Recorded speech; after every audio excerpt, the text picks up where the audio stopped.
So Terry Collins has to make another change in his outfield, which is a source of a lot of discussion today. And we have the perfect guy to talk about the Mets outfield and other things. Sandy Alderson, Mets general manager, joining us in the booth. Sandy, we were going to first congratulate you on making the trade today for Jay Bruce, but let's talk about first another injury. You guys have to feel incredibly snake bit with what's been going on lately. Seems like it's been a daily occurrence, and somebody even showing up from out of town bit by the bug. But the glut of outfielders we had about an hour ago just got to be less of a glut. Let's talk about Jay Bruce. You pick up a guy who's leading the league in RBIs. You said we need offense. That's the most important consideration. Why was he the right guy? Well, a couple of things. First of all, you've got to consider availability and matchup with another club. So just as we talked to Cincinnati about Bruce last year, we talked about him again this year because he was, quote, available. So that starts the process. There are probably only 4 or 5 possibilities. Murray drills one into the corner. And he'll pull him at second base with a leadoff double. Takes a change up here, stays back, rips it into right field. Always want to get those change ups on the outside corner. Don't let over the middle, you're going to get hurt. Particularly with a hitter like Ellsbury, who stayed back nice on that pitch.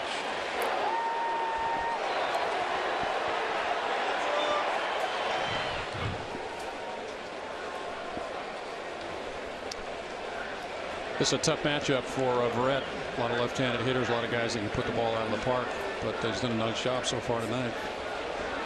With respect to Bruce, as I said, first of all, it's about availability, and secondly, it's about matching up with a club. As far as prospects or other players are concerned, and their interest in our players and evaluation of our players. He's obviously having a good season, and we're looking for somebody to have an impact immediately. This is about the next 2 months, as well as sort of a fourth consideration, the fact that he's under control for another year. Hey, Sandy, I know you and Walt Jockey have known each other for a long time. Does that make it easier when you're talking deals with a team that you have a relationship with the president there? I think it can make a difference, yeah, and I think it can make it a little bit easier. For example, today in this situation, we had a couple of twists in the road based on some medical issues that came up. So really, in a couple of respects, the deal was completely renegotiated, over the course of a couple hours in the afternoon. And when you're looking at a deadline, sometimes that's easier to do with someone with whom you're familiar and have a little bit of mutual experience and even trust.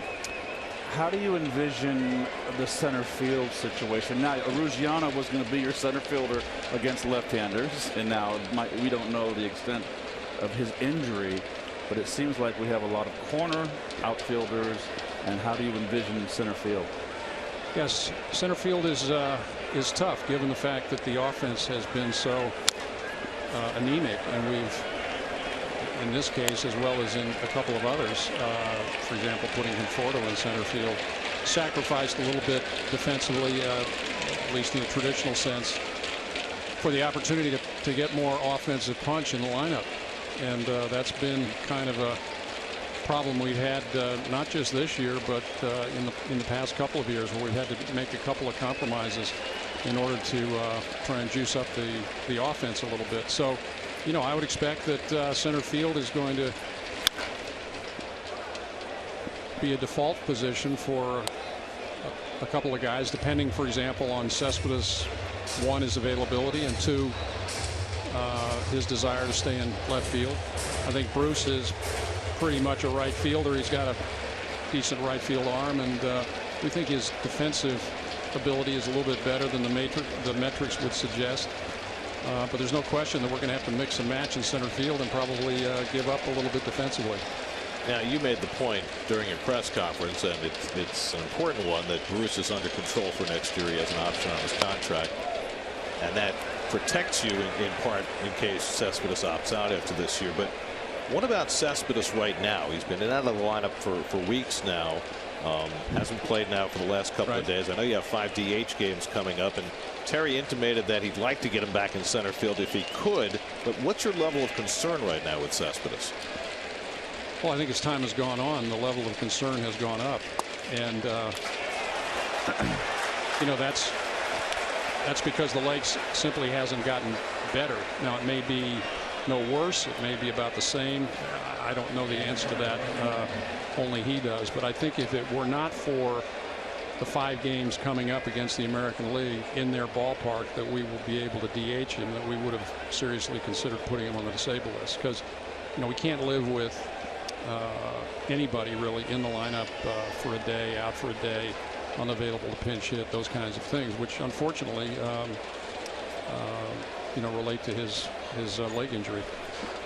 You know, Sandy, Cespedes, middle of the bat lineup, same with Bruce. Are you hoping that you get the same kind of revitalization of the lineup with just one player? That's the hope. I think that you know, as I said earlier, you know, you hope that sticking somebody in the middle of that lineup will be a catalyst for everyone else, particularly somebody who's been a run producer at a time when we haven't been good at generating runs. And you know, the other concern was that Cespedes, being our significant offensive piece, you know, to the extent that we didn't have somebody protecting him, he would begin to see less and less pitching. So for that reason too, I think that Bruce is an important acquisition for us. I know everybody's talking about the acquisitions you've made. I'd like to know what's your assessment with the starting 5, the 4 youngsters, how they performed this year, and also where are we in regards to Wheeler? Well, as far as the 4 are concerned, obviously we had very high expectations, both we as an organization and, you know, fans as well as the media.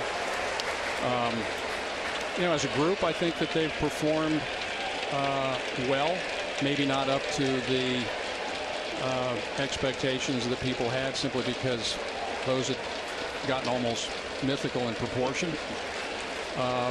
The thing that's interesting is that we're getting performance from different sources. You know, Matt's out and did not pitch as well as he would have liked, probably because of the injury that he had corrected. But you know, Syndergaard has stepped up. Matz has really toughed it out, and DeGrom's been very steady. So those 3 guys have been very solid for us, and also obviously Bartola has done more than we could have imagined. So you know, those have all been roughly, in a general sense, met expectations. And if you look at us being, I don't know where we are now, I haven't looked recently, but probably 2 or 3 in earned run average in all of baseball. It's hard to argue with that, in spite of the other expectations that we've had. So I think all in all, that, you know, that hasn't been our problem. Our problem has been supporting that pitching. The bullpen's been good, at least the top half of the bullpen, guys in the 7th, 8th, 9th inning. You know, we had hoped to find somebody in the market that would help us in the 6th or 7th when we're behind, maybe help keep us a little closer. That hasn't happened yet, but we might find somebody on waivers or after the waiver deadline. And Wheeler, you know, we're hopeful now that he's on the right track. He threw a sim game, I believe today or yesterday, and is going to pitch in a game on Saturday. So hopefully he's where he needs to be. McCann lofts one out to right. Ellsbury tagging at second. He'll go to third. That's the first out of the inning. You didn't get maybe the bullpen piece you wanted, but you did swap a couple, and it's fascinating, of course, bringing John Neese back for Antonio Bastardo. What were the thoughts behind that move? Do you think that John is an upgrade in the bullpen, or was this made because in case you need a starter now it gives you an option? I think both, frankly. I think that you know, he might be an upgrade in the bullpen for the time being. Certainly somebody who can pitch multiple innings, which we didn't really have once Robles kind of graduated into more significant piece. And at the same time, he does give us some protection in the rotation if we decide to change someone out or if we have an injury. Tonight, for example, with Verrett going this lineup, a heavily left-handed lineup, maybe with somebody like Neese in the bullpen, you go through the lineup twice and turn it over to somebody else who matches up with the starting lineup, and he takes you a couple, 2 or 3 more innings. So I think Jonathan can be a useful part of the bullpen, and as I said, if necessary, could spot start. Sandy, I'd be remiss if I didn't ask you. I think most fans thought that Dilson Herrera would play a part in the future of this ball club, but you have to give up a player to get a good one. Trying to score is Ellsbury, and he slides in safely as Verrett gets upended, and the Yankees tie the game. The ball didn't get very far behind Darno, but Ellsbury aggressively making a break for the plate and comes in with a tying run. Well, this is going to be a wild pitch, and Darno with the backhand did not get in there and block the ball, and just heads up base running by Ellsbury. Well, Verrett could have gotten hurt there.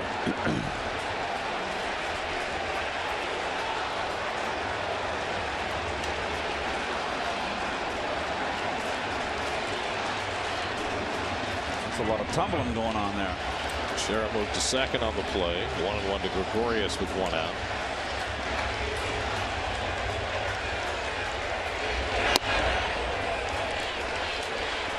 Sorry, I think I was asking about Dilson Herrera when that play started. I apologize. Yeah, so no, Dilson was up here a couple of years ago and performed well, still very young, and has done a nice job at Vegas. And had we not picked up Neil Walker in the offseason, probably would have had a real strong shot at starting at second base.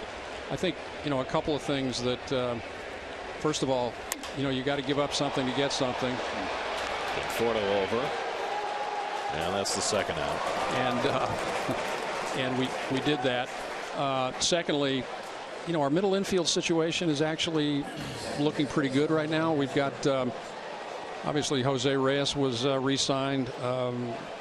Probably one of our top prospects, if not our top prospect. Rosario at AA is getting closer. Gavin Cecchini has had a very nice season at Las Vegas. And probably the other thing that Dilson's going to probably be a very good player. Probably limited to second base, at least in our judgment. And so as the other players may offer a little more versatility, that also made a difference. But look, Cincinnati evaluates our players. They decide who they like and don't like, and if we're going to make a deal, we've got to at some point accede to at least some of their demands, and that's the way it goes. One guy you did not mention as potentially part of the second base future is the guy who's there now. Neil Walker's free agent at the end of the year, having a really nice season. Sure. For you. Do you see a scenario where he could be back?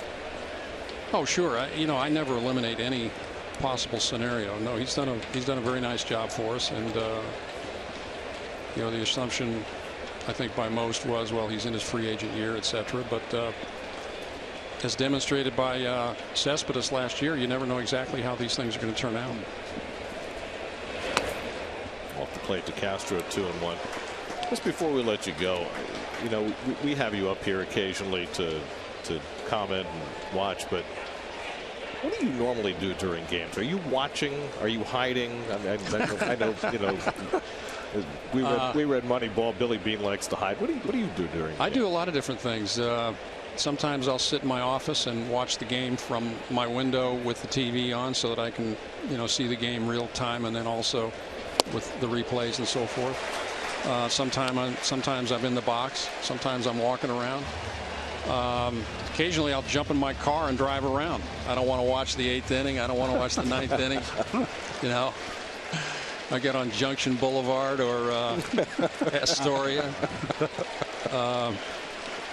I do a lot of different things, and I don't know, when I'm doing this as long as I've been doing it, you develop a certain number of rituals, even idiosyncrasies, and it's hard to get away from them. I can remember when Dennis Eckersley was closing games, and he was closing games like Familia, 52 out of 52, and I'd walk around the Oakland arena or do something else just to keep my mind off it.